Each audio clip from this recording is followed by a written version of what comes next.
What it do, y'all? What's up, man? Come on in, come on in. We chilling. Y'all already know exactly what time it is. We're back here to serve some more game on the ground for them hungry hounds who just got the pound and are ready for the next round, man. With that being said, I hope everybody's having a good day today. My day's been alright. My day's been pretty chill, pretty regular average day in the regularly scheduled program, man. You already know what it is. I'm gonna start this off by saying, let me know where you guys are tapping in from so I can shout out your country, your state, or your city. I always thought it was interesting we can all be on different parts of the world and still tapping in the same program at the same time. There I go getting my words mixed up again. Also, let me know how you guys' day is going so far. If it's a good day, if it's been a good day, bad day, whatever the case may be, we can talk about it, we can not talk about it, don't matter to me. Yeah, man. Sometimes making a new transition can be hard. You know, whether it be moving somewhere, uh, getting rid of something, moving somebody in.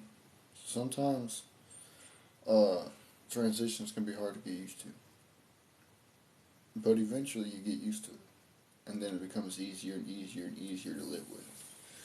Not all the time is it going to be real easy. Sometimes it may be easy right off the bat, depending on the type of transition it is.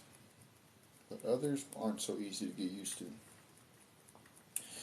So don't take it as a this sucks type of thing. Just take it as if this is going to take a minute to get used to. A lot of people get depressed because of a transition that they have to make.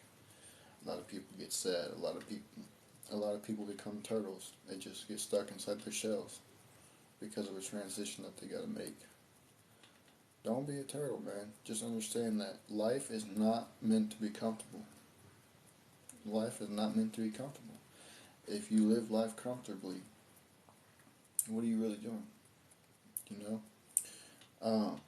There's a lot of things, a lot of transitions that I've had to make in life, and it's uncomfortable at first, but once you get used to it, it gets a whole lot better. Uh, yeah, transitioning, making certain transitions in life is just a part of living, you know.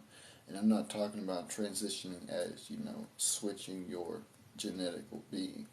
I mean transitions as whether you move out your parents' house for the first time or you move somewhere else that you're not used to, that type of stuff, getting a different job, whatever the case may be. I'm not talking about all that other stuff.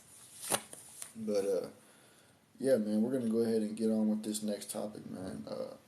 When you ask God for something, He will show you what you need to do in order to get it. A lot of people sit here, they pray, they ask God for this, that, and the third. They ask God to give this, that, and the third to them. But they don't. When God doesn't give it to them right away, they say, "Oh, God ain't this, God ain't that," whatever the case may be. I've talked to people who have like that, who have thought like that, who have acted like that. The thing is, He ain't gonna just give it to you like that. He ain't gonna give it to you right away. He's gonna show you what you need to do before He can give it to you. That way you'll be in the right position. Recently I was shown what I had to get something that I've been trying to get for a little while now. And sometimes when you are shown what you need to do, it's hard. Sometimes it's hard. But that's the thing about faith, is that it's about trusting, it's about believing. It's not about going based off of what you can or can't do. It's going based off of what you know that God can do, what you know that He will do for you. And a lot of people get that mixed up. See, Abraham, when God told him to leave his family, he did. When He made that promise to him that his descendants would be as numerous as the stars, he believed Him.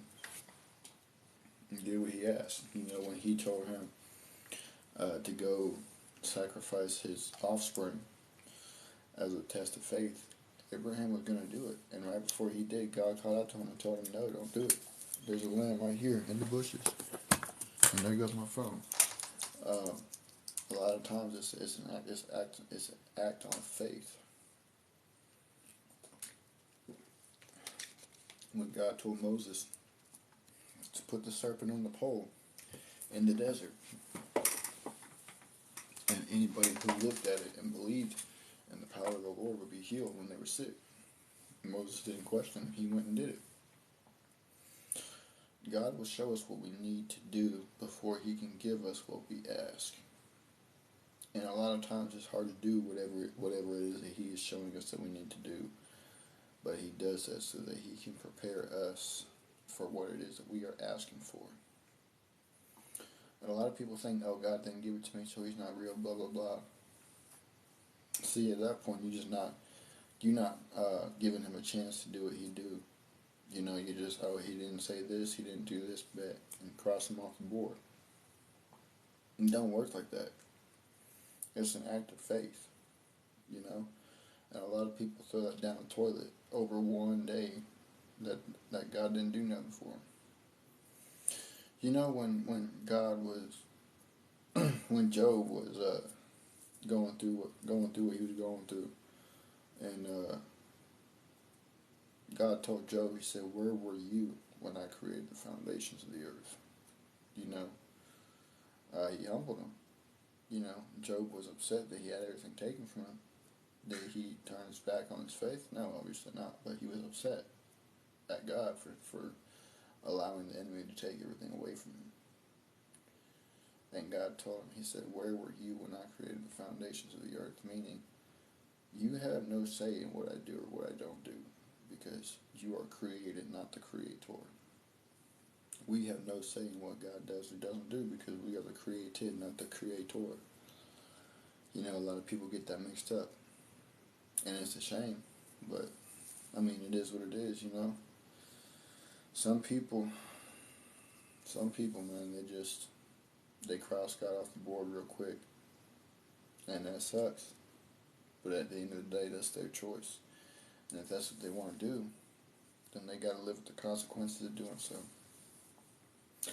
But hey, man, I appreciate y'all for tapping in, man. Make sure y'all share with your friends, your families, your moms, your aunties, your grannies, and everybody else that y'all know. And with that being said, I'll be right back with the last episode. Deuces. What the freak?